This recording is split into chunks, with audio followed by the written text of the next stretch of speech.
जय श्री कृष्णा दोस्तों। हर हर महादेव। कैसे हैं आप सब? स्वस्थ और सुरक्षित होंगे। दोस्तों, माँ दुर्गा के नवरात्रि का समापन या तो अष्टमी तिथि को किया जाता है या नौमी तिथि को किया जाता है। कुछ लोग नवरात्रि की अष्टमी के दिन कन्या पूजन करते हैं, कुछ लोग नौमी के दिन कन्या पूजन करके व्रत का पारण करते हैं। अष्टमी और नौमी के दिन 2 साल से लेकर 9 साल तक की कन्याओं का पूजन करने का विधान होता है। ऐसी मान्यता है कि कन्या पूजन के दिन अलग अलग रूप की कन्याएं, अलग अलग एज की उम्र की कन्याएं देवी के अलग अलग स्वरूप को दर्शाती हैं। इस बार कन्या पूजन की तिथि, शुभ मुहूर्त और किस विधि से आपको करना चाहिए, मैं इस वीडियो के माध्यम से बता रही हूँ। बहुत ही आवश्यक जानकारी, बहुत ही अच्छी जानकारी इस वीडियो में है। आप शुरू से अंत तक अवश्य देखें। नवरात्रि अष्टमी तिथि 9 अप्रैल को पड़ रही है। इसे महाअष्टमी, दुर्गा अष्टमी, इन दोनों नामों से जाना जाता है। अष्टमी की शुरुआत वैसे 8 अप्रैल को रात 11:05 पर हो रही है और समापन 9 अप्रैल देर रात 1:23 पर होगा। इस दिन सर्वात सिद्धि योग सुबह 6:02 तक के हैं और सुकर्मा योग दिन में 11:25 से 11:58 तक है। दिन का शुभ मुहूर्त है 11:58 से 12:48 तक।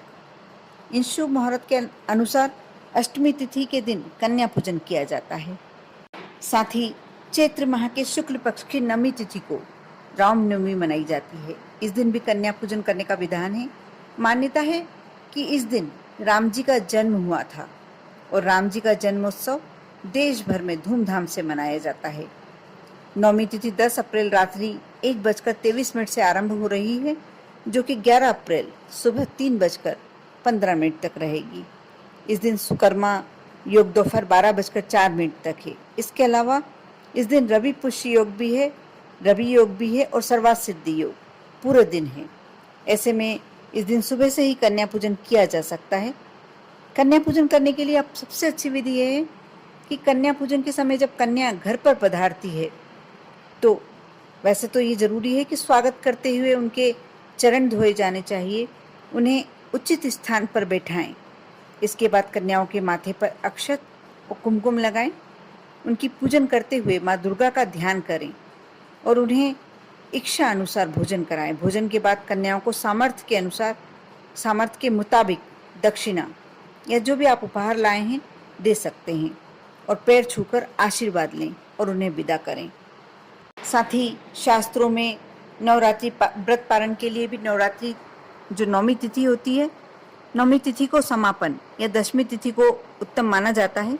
नौमी के दिन सूर्योदय से पहले उठकर स्नान कर लें, साफ स्वच्छ वस्त्र धारण कर लें।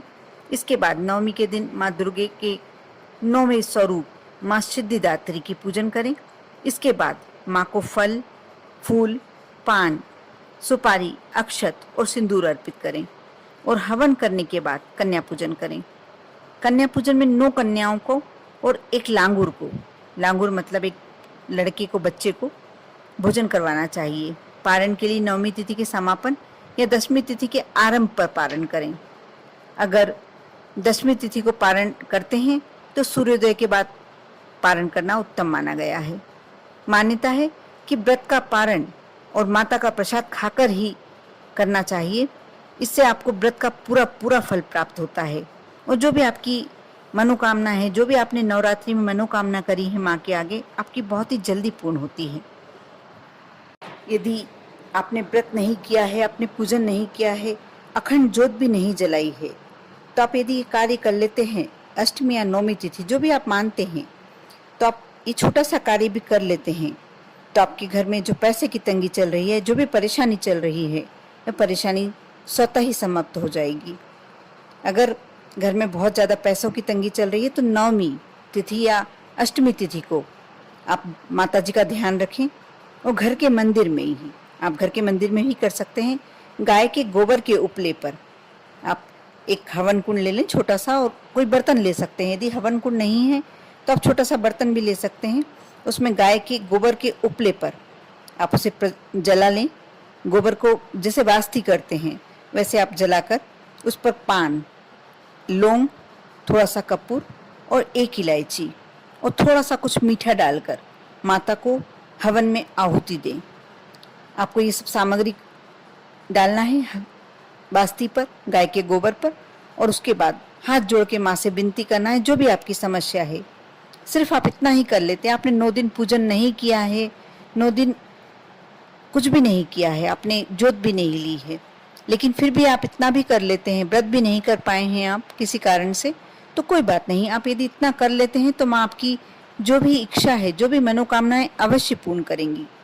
और यदि आपको देवी जो आपकी दिनचर्या है, उनके जीवन के कार्यों में कुछ रुकावटें आ रही हैं, तो आप नौमी या अष्टमी तिथि को, जो भी आप मानते हैं, माता के मंदिर में पान का बीड़ा चढ़ाएं।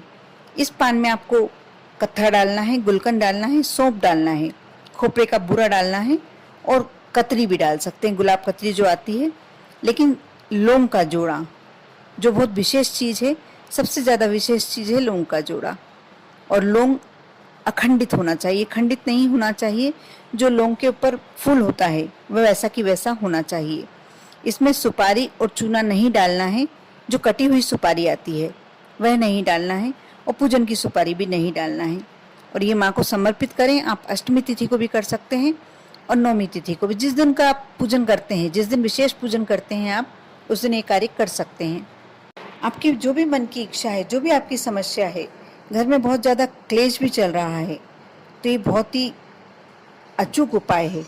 आप यदि ये कर लेते हैं तो आपकी समस्या जड़ से समाप्त हो जाती है। कर देखिए। अगर आप अपनी आकर्षण शक्ति बढ़ाना चाहते हैं तो पान के पत्ते की जड़ को माता भुवनेश्वरी, अब नाम ध्यान रखें माता का कौन सा बोलना है, माता भुवनेश्वरी का ध्यान करते हुए घिसकर, जो पान के पत्ते की जड़ होती है यानी तना होता है, उसे घिसकर तिलक लगाएं। ऐसा करने से आपकी आकर्षण शक्ति बढ़ने लगेगी। आप यह कार्य नौमी तिथि को भी कर सकते हैं, अष्टमी तिथि को भी कर सकते हैं। यदि काम में मेहनत करते हैं, सफलता नहीं मिलती, विघ्न आते जाते हैं, तो आप यह कार्य भी कर सकते हैं अष्टमी तिथि को। बेलपत्री के कोमल कोमल पत्ते होते हैं, उन पर लाल चंदन लगाकर, थोड़ा सा लाल चंदन लगा दें और माँ जगदम्बा को अर्पण करने से मंत्र आपको बोलना है, ओम ह्रीम नमः, ओम श्रीम नमः। फिर से सुन ले, आपको मंत्र कौन सा बोलना है, ओम ह्रीम नमः, ओम श्रीम नमः। और कुछ देर बैठकर प्रार्थना करें, जप करें। सिर्फ इतना ही करने से राजयोग बन जाता है।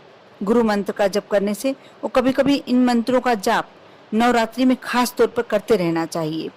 यह बहुत ही अचूक उपाय है और ये शिव महापुराण का एक ऐसा उपाय है जो ब्रह्मास्त्र कह लिया जाए तो भी कोई अतिशयोक्ति नहीं होगी, कि जो लगता ही लगता है, और लगता है तो असर तो करता ही करता है। कर देखें। बहुत ही सरल, बहुत ही सिंपल से उपाय हैं। अभी अष्टमी नवमी तिथि आपके सामने है। चैत्र के नवरात्रि बहुत ही महत्वपूर्ण होते हैं और इस बार सर्वार्थ सिद्धि योग, रवि योग, सभी योग पढ़ रहे हैं। आप इसमें जो भी कार्य करते हैं आपको सिद्धि तो मिलती ही है, लेकिन जो भी कार्य करें, मेरी एक रिक्वेस्ट है, मेरी एक विनती है, आप विश्वास अवश्य रखें। क्योंकि यदि आपका कार्य पूरा नहीं हो पाता तो या विलम्ब होता है तो आपको ऐसा लगता है कि ये उपाय मैंने किया, अभी मेरा पूरा नहीं हो पाया। कई लोगों का होता है, अधिकतर लोगों का होता ही है, लेकिन जो लोग श्रद्धा और विश्वास नहीं रख पाते हैं उनका हो सकता है थोड़ा विलम्ब हो। इसलिए यदि आप श्रद्धा के साथ कोई भी कार्य करते हैं तो आपका कार्य तो होना ही होना है। कर देखें, विश्वास रखें। माँ दुर्गा आप तक अपनी कृपा बनाए रखें। ओम नमः शिवाय।